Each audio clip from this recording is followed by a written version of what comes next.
com a invasão de Napoleão nas chamadas guerras peninsulares, Napoleão ameaçou Portugal.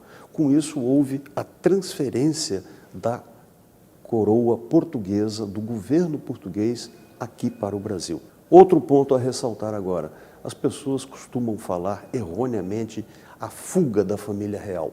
Não foi uma fuga. A família real se transferiu para o Brasil e, na realidade, não foi só a família real, foi o Estado português, a coroa, os mandatários, né, a família real, funcionários, o Tesouro Nacional, bibliotecas, governo, documentos de governo, tudo. Ou seja, o Estado português se transferiu. O que acontecia no Brasil em torno de 1815, com a vinda de Dom João VI, em 1808, um crescimento fantástico. Abriu-se os portos às nações amigas, ou seja, os portos eram fechados. Um navio que quisesse desembarcar no Brasil não podia, até então. Então, isso já aumentou muito o comércio, aumentou muito a comunicação, o intercâmbio. E com as outras conquistas, como a Biblioteca Nacional, o Jardim Botânico, Correios e tantas outras instituições que vieram com Dom João VI. Portanto, nós estávamos num ritmo eufórico, semelhante ao que aconteceu quando o Brasil ganhou a Copa do Mundo em 58, ou em 70. Né? Uma grande, grande alegria. O Brasil deixa de ser uma simples colônia para se tornar a sede do governo de Portugal. E em 1815, o Brasil é elevado à categoria de Reino Unido a Portugal. Ele deixa de ser uma colônia e se torna um reino com a mesma situação política de Portugal. Em 1816, o príncipe regente se torna o rei Dom João VI. Com o fim da Guerra Peninsular em 1814, as cortes portuguesas começam a pressionar para que o rei e o seu gabinete e a corte retornem para Portugal. Porque Portugal é a metrópole, eles querem que Portugal volte a ter a sua situação política anterior e que o rei retorne para lá. Ocorre a Revolução Liberal do Porto, que faz com que o rei deixe de ser um rei absolutista e se torne um rei constitucional. Com a pressão das cortes portuguesas, o rei acaba cedendo e volta para Portugal em 1821, deixando aqui, no entanto, o príncipe Dom Pedro como regente do Reino Unido de Portugal, Brasil e Algarve. Já se percebe um movimento emancipacionista, já se percebe na sociedade brasileira, nos produtores locais, na elite social local, a ideia de se buscar uma emancipação de Portugal.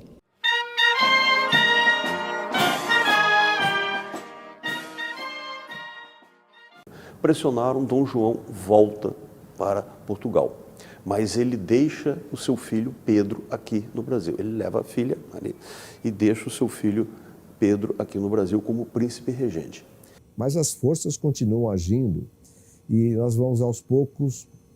Esse burburinho vai resultando num abaixo-assinado de 8.000 assinaturas e um manifesto conhecido como Manifesto Paulista, dos irmãos Andrade e Silva, que fazia uma carta ao príncipe pedindo que fique no Brasil.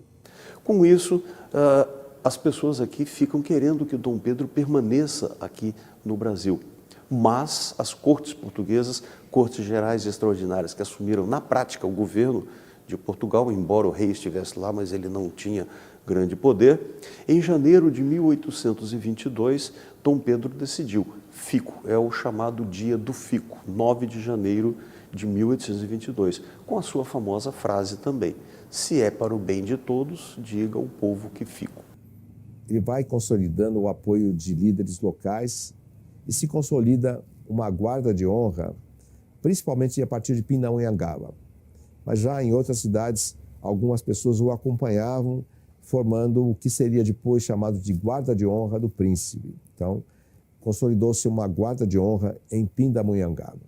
E esse grupo de homens vem com o príncipe Dom Pedro a São Paulo, descem a Santos para colocar as coisas em boa ordem de justiça lá também.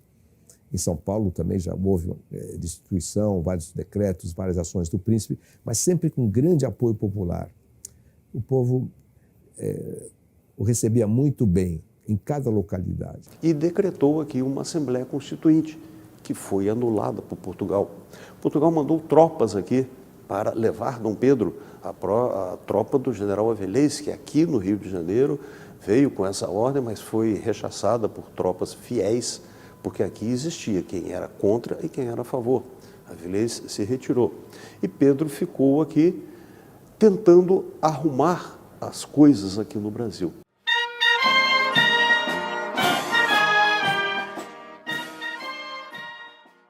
Conhecemos a independência do Brasil como obra de Dom Pedro I e José Bonifácio, patriarca da independência. Mas não foram só eles. Teve uma grande importância a princesa Dona Maria Leopoldina, austríaca, que se tornou verdadeiramente brasileira. Em 2 de setembro de 1822, Dona Maria Leopoldina, ciente da situação política do Brasil e as cartas que vinham de Portugal, ela resolve convocar o Conselho de Ministros, o Conselho de Estado, com José Bonifácio e os demais conselheiros. E a decisão já é feita, na ocasião, com a liderança de Dona Leopoldina, da independência do Brasil. E ela escreve, então, ao esposo, e esse despacho é acompanhado de cartas que vêm das cortes de Lisboa, as opiniões do pai, José Bonifácio, e a intenção era entregar esse dossiê documental em Santos, a Dom Pedro, que ele estava lá e havia urgência na solução. O príncipe decide voltar um pouco antes e é por isso que há um encontro com o Correio da Corte do Rio, com Dom Pedro, na região do Ipiranga, que é fora da cidade. Não foi o lugar planejado. E naquele momento a história a gente já conhece bastante, houve uma leitura desses documentos, ele fica indignado. Pedro ficou bastante enraivecido com aquilo e ele ficou numa encruzilhada. Ou as coisas aqui mudavam, não tinha mais condição, ou o Brasil voltaria a ser uma colônia, ou pior ainda, poderia ser fracionado e virar várias repúblicas, como os países hispânicos aqui. Com isso, tomou a decisão naquele momento e aquela famosa frase, arrancou os laços, que era o laço azul e branco, que significava a união com Portugal, arrancou e disse aos soldados, laços fora, o Brasil hoje é independente, pela minha lealdade, pela minha honra, eu juro proteger o Brasil, independência ou morte será o nosso lema. Assim, tivemos o Brasil independente, o rompimento da união política com Portugal, um novo Estado, porque já havia o Estado vindo aqui, Portugal, com as coisas que permaneceram aqui, os instrumentos de governo, e em 12 de outubro de 1822 ele foi aclamado como imperador Dom Pedro I.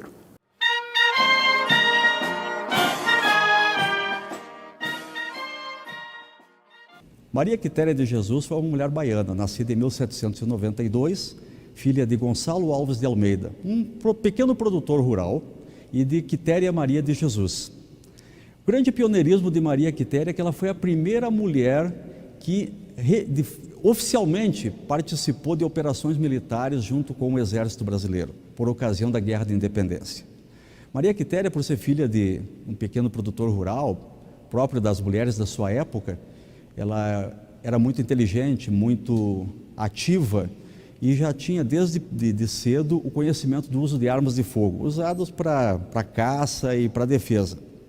E em 1822, logo depois de saberem da independência do Brasil proclamada por Dom Pedro, alguns emissários foram ao recôncavo baiano buscando engajar, buscando voluntários para fazer parte das forças brasileiras que enfrentariam as forças portuguesas do brigadeiro Madeira de Melo, que se opunham à independência do Brasil. O pai de Maria Quitéria não tem muito interesse em participar não demonstra muito entusiasmo, não tem muito interesse em participar dessa situação, por ser um pai de família, também não tem interesse em colaborar mais ativamente com essa atividade. E a irmã dela também se entusiasma e lhe empresta roupas do seu marido, José Medeiros, roupas masculinas. Maria Quitéria veste essas roupas masculinas, vai até a vila de Cachoeiro e se alista num regimento de artilharia como homem, como José Medeiros, e passa a ser conhecida como Soldado Medeiros. Ela participa de várias ações, integrando já o batalhão dos voluntários do príncipe, mais conhecido como Batalhão dos Periquitos, por causa da cor verde em algumas partes do uniforme. demonstra tanta bravura, tanta boa vontade, tanta iniciativa, que quando o seu pai, conforme se conta, o seu pai descobre que ela se encontra nesse batalhão, vai até o comando do batalhão, revela que, na verdade, o soldado Medeiros é uma mulher, é a sua filha Maria Quitéria. O comandante do batalhão decide por desengajá-la, desincorporá-la, mas ela pede para permanecer.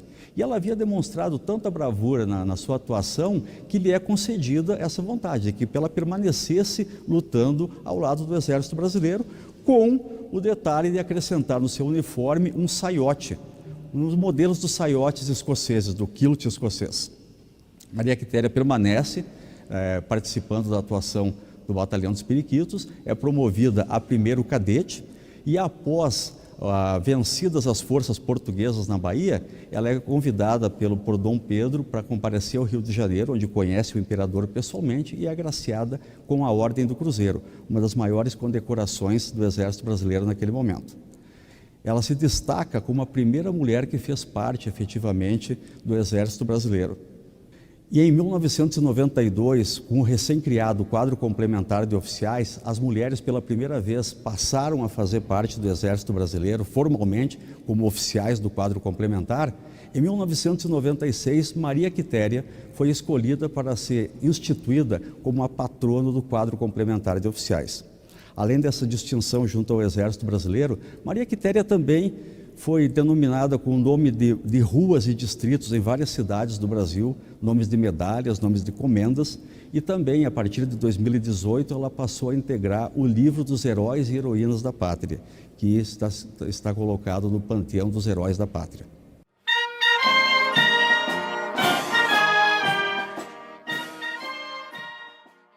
Mas a história não termina no 7 de setembro. E, naturalmente, gerou-se um conflito, porque havia tropas portuguesas, havia cidadãos portugueses que não sabiam bem o que fazer e defendiam Portugal. Portanto, não foi um momento fácil de solução completa. Havia um certo conflito, havia dissidências e houve muitas guerras durante essa independência, né? Batalhas, escaramuças, perdas de vidas.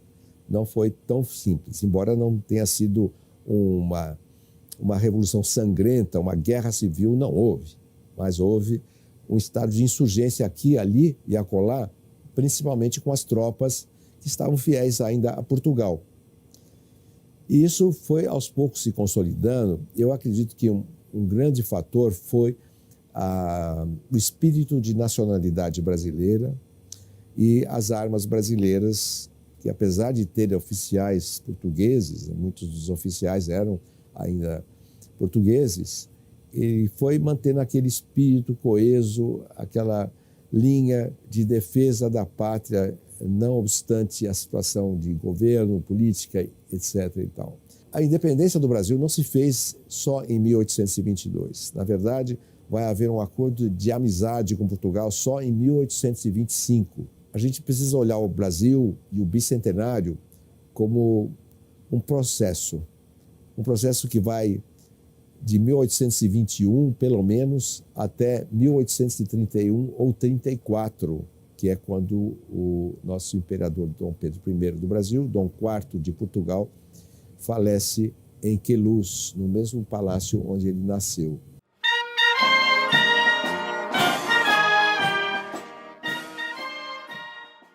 Hoje, nós temos este país maravilhoso, enorme e grande, porém com muitos desafios. E são estes desafios que, nestes 200 anos, nós temos que comemorar os 200 anos passados, mas temos que sentar, olhar, trabalhar, estudar e ver como nós vamos enfrentar estes desafios que se apresentam para nós nesses 200 anos daqui para frente. A consolidação do Estado brasileiro, eu sempre digo, Deus se fez brasileiro nessa hora, né? Porque é um milagre nós temos um país dessa dimensão, né? Que vem da descoberta, o achamento por Portugal, depois a ação de Bandeirantes, um espírito de coesão nacional é fantástico, né? Uma coisa que é visível ao longo dos séculos é a atuação militar dos brasileiros. ela sempre foi muito importante e muito presente e muito coerente com a defesa da pátria. Isso a gente vê até hoje e creio que a unidade nacional acontece por causa disso. Nesse contexto, o Exército teve um papel fundamental e continua tendo até hoje. O verde oliva se confunde com o verde da nossa bandeira.